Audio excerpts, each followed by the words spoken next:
И така най-бързите 6 мъже на шампионата по реда на коридорите. Първи коридор Георги Христов, Славия. Втори коридор Никола Караманолов, Радио 999. Трети коридор Веселин Живков, Академик. Четвърти коридор Георги Петков, Радокан Видин.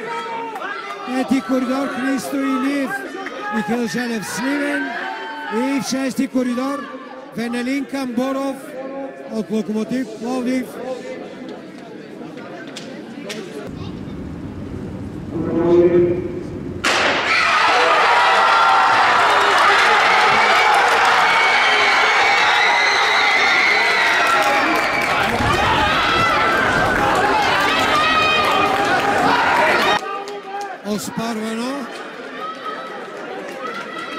Оспарвано между Христо Илиев и Никола Караманолов. Нека да изчакаме решението на фотофиниша.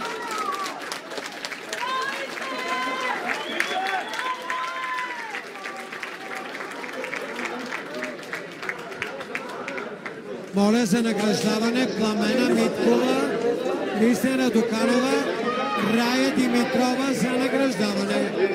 Пламена Миткова, Кристина Доканова, Рая Димитрова за награждаване.